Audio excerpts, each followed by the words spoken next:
তো বন্ধুরা আইনন্দ ব্লগে তোমাদের অনেক অনেক স্বাগত। তো কল্যাণেশ্বরী মন্দিরে পুজো দিয়ে তোমার গাড়িটা এখন রাখলো, বড়দির বাড়িতে যাব অটো করে, কারণ যেহেতু আজকে হোলি, তোমার চারদিকে একদম বন্ধ, নিস্তব্ধ শুনশান এলাকা, বুঝতে পারলে। বাপি অটো নিয়ে চলে এসছে। কি হলো? যাও মা, ওঠো ওঠো ওঠো, দেরি করো না, ওঠো। তো দেখো বন্ধুরা, রাস্তাঘাট কত ফাঁকা, লোকজন প্রায় নেই বললেই চলে।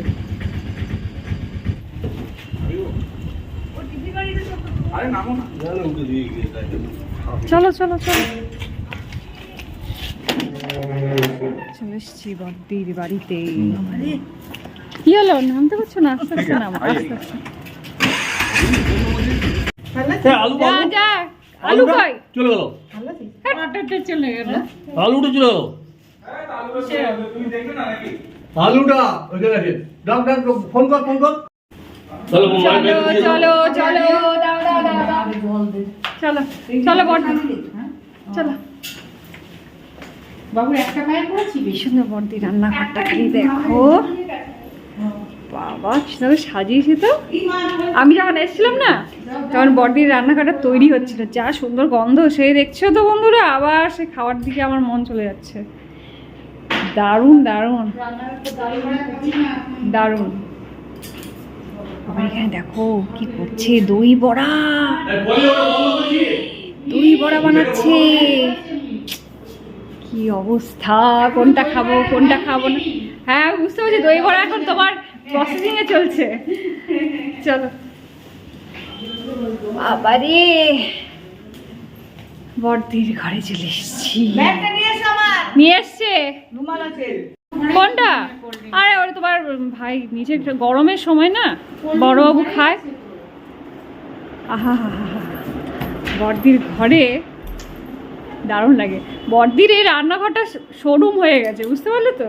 বড়দি মানে রান্নাঘরটাতে রান্না করে না কেন বলতো, ইয়ে সব নষ্ট হয়ে যাবে তার জন্য আমরা আলাদা রান্নাঘর করেছি। চিন্তা করতে পারো।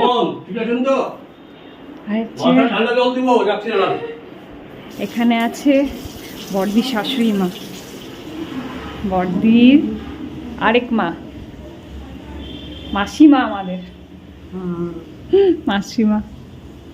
তারপর মাসিমার ঘর। কি কি হলো বাপি, এসেই ওইসে হয়ে গেছে, চঞ্চল হয়ে গেছে। ওটা ফেস ওয়াশ না, ওটা হ্যান্ড ওয়াশ। হ্যান্ড ওয়াশ তো। বড়দি এখানে কি করেছে দেখি তো। এটা নিশ্চয়ই কোল্ড কফি। বাবারে, এটা কিন্তু আইসক্রিম, কিন্তু ওপরেরটা। ঠান্ডাতে ঠান্ডাতে বলছি, গরমে কোথায় ঠিক আছে, বড়বাবু করেছে না, তাও যে করেছে ছেলেটা, দেখো সেটা তো দেখো। জগে রাখলে পরে ঢালতে সুবিধা হয়। প্রকৃতির কি খেলা। কেন বলছি বলো তো, আমাদের আসানসোলে এত গরম, আর আমাদের আলিপুরে কাল থেকে রাত্রিবেলা থেকে নাকি বৃষ্টি হচ্ছে, বুঝতে পারলে তো। আর এখন বড়দি আমাদের ঠান্ডা ঠান্ডা কোল্ড কফি সার্ভ করছে। এই মানে গরমে এই ঠান্ডাটা খেতে যে কি ইচ্ছে করছে। আর বাপি অস্থির হয়ে গেছে, দাও বড়দি আমাকে দাও। আসছে তো, তোমরা খাও, দাও আমাকে একটা দিয়ে দাও, তুমি খাও ওটা। চলো বন্ধুরা, গরমে কোল্ড কফি। দারুন দারুন দিদি। এটা বড়বাবু বানিয়েছে। কে বানিয়েছে? বড়বাবু। হ্যাঁ হ্যাঁ, বড়বাবু বানিয়ে দিয়েছে। দারুন দারুন, এক্সিলেন্ট। তো বন্ধুরা, এখন হোলির টাইম, রং খেলার টাইম, যেখানে যাব সেখানেই রং খেলা, বুঝতে পারলে তো। এখন আমাদের বড়দির ছেলে আর কি আমাদের ডাকছে আর কি, রং খেলবে বলে। তো চলো দেখি কি করছে। তোমার দাদাভাই তো অলরেডি চলে গেছে, রিম গামছা পরে আসছে রং খেলার জন্য, আর কালকে আমরা বেরাবো। আর হ্যাঁ এ বাবা, দাঁড়াও দেখো, তোমাদেরকে দেখাই কি অবস্থা। এ সর্বনাশ অবস্থা। চলে এসছে আরেকজন, আরেকজন চলে এসছে। দেখো মুখটা বন্ধ। আমি কানে মানে সব ঢুকে গেছে না। রং খেলতে কি পছন্দ করে সবাই, আমি চিন্তা ভাবনা করছি। দেখি দেখি, এ বাবা দাঁতটা তো একদম সুন্দর কালার। এবার কি হবে তাহলে কি করবে? কি আর হবে যখন সামনে করে নাও। আর দিস না, আমি মিমি যদি অল্প অল্প বাবা বেশি দিস না, বেশি দিস না। মিমি এ বাবা মিমি লাল হয়ে গেল মিমি। আমিও তো হয়ে গেলাম ছাপ। বাবু ঘরে কিন্তু নিস না রং। না না রেখে দিচ্ছি তো চলো বন্ধুরা, এই দরজাটা বন্ধ করো, দরজাটা বন্ধ কর। আমি করে দিচ্ছি যাও। চলো এবার স্নানটা করে নি। যখন দিয়েছে হোলির সময় একটু রং খেলবো না সেটা হয় বলতো? সবাই আশা করে থাকে এই রং খেলার সময় একটু রঙের ছোঁয়া গায়ে লাগাবার জন্য। আর এই হোলিতে সবাইকে একটু হলেও রং গায়ে ছোঁয়ানো খুব দরকার। বলে না যে দেখো কি অবস্থা, মনের রং নাকি এই রং খেলার সময় রংটা খেলে খুব ভালো থাকে। আর দারুণ তোমার মুখটা পরিষ্কার দেখো, নিজের মুখটা পরিষ্কার রেখে বলছে দারুণ দারুণ। চিন্তা করো, আর দেখো, হ্যাঁ, আমাদের মুখগুলো করে দিচ্ছে বলছে দারুণ দারুণ। দেখো ভাই আমাদের দিয়ে দিচ্ছে। তা চলো বন্ধুরা স্নানটা করে নিয়ে, এগুলোই আনন্দ আর কিছু না। এগুলো তার প্রত্যেক বছর মানে বছরে একবার করেই হবে। আর মনে বললাম রং খেলাটা খুব দরকার, মনে রঙের জন্য।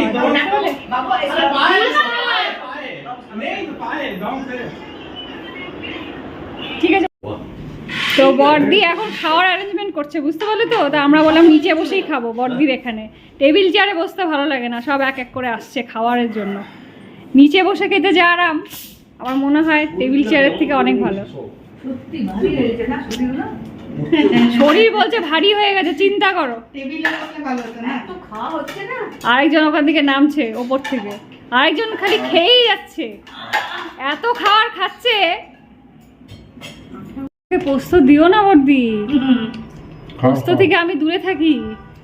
এটা হচ্ছে শুশনি শাক ভাজা, আমাদের ওখানে এটা পাওয়া যায় না জানো তো। এটাতে ভালো ঘুম হয় এই শাকটাতে। এটা আমাদের এখানেই পাওয়া যায়। আবার পটল ভাজা, বেগুন ভাজা। বর্দি আমাকে দিও না এত, আমি খেতে পারবো না। খানা পাবদা মাছ বর্দি আর কত দেবে গো?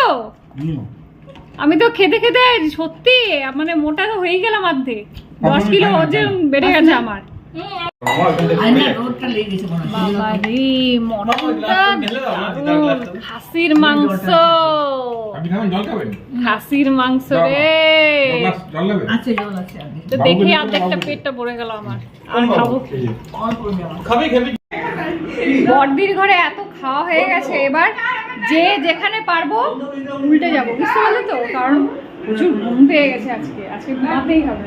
তোমরা এখানে সবাই দেখো কি দেখো দিদি বললাম কি নেট যাই হোক। তো চলো একটু রেস্ট নিয়ে, স্নান করলাম না সেপর। কি বড়দি কত কিছু করেছো গো, দই বড়া কি সুন্দর করেছে, ঝুড়ি ভাজা, হ্যাঁ দাও, দারুণ হয়েছে গো, দেখতে পাচ্ছ? আর এদিকে আছে মালপোয়া, দারুণ দারুণ। দই বড়াটা যা সুন্দর হয়েছে, তার উপর দিয়ে ঝুড়ি ভাজা। তাই এখন কি আবার খেতে পারবো বড়দি? দুপুরে এত খাবার খেয়ে, ঘুম থেকে উঠেই আবার খাবার, চিন্তা করো। খুব সুন্দর বানিয়েছে কিন্তু। তো দেখো বড়দিদের ঘরে ঠাকুর ঘরটা, আমার কি বলতো ঘরের মধ্যে সব থেকে ঠাকুর ঘরটাই মনে হয় ভালো লাগে। উপরে দেখো ফল সিলিং করা আছে, সন্ধে দিল বড়দি এখন। তো বন্ধুরা আজকের মতো ব্লগটা আমি এখানে এন্ড করছি। বড়দির দুনিয়ার খাবার দাবার যা দিয়ে দিয়েছে প্যাক করে, দই বড়া থেকে আরম্ভ করে দুনিয়ার খাবার দাবার, বুঝতে পারলে তো? তো তাড়াতাড়ি আজকে বেরিয়ে যাব, কারণ হোলি মানে চারদিকে রং খেলাখেলি হচ্ছে, তাড়াতাড়ি বেরিয়ে যাবো। তো যাই হোক বন্ধুরা আজকের মতো ব্লগটা আমি এখানে এন্ড করছি। যদি ভালো লেগে থাকে অবশ্যই একটা লাইক করে দিও। কালকে আরেকটা তো ব্লগ নিয়ে আসবো, ততক্ষণের মতো বেরোচ্ছি গো। দিদি ভাই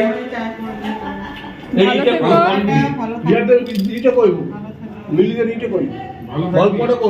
সব আছে, সব টোপলাতে দিয়ে দিয়েছে বড়দি, কোনো চিন্তা করো না। বড়দি টোপলা দেখতে পাচ্ছ, টোপলাতে সব খাবার দাবার সব দিয়ে দিয়েছে। চলো কি? হ্যাঁ নাও নাও, ধরো না, মা বাবা দাদু দিদা সবাই আছে, আসো চলো।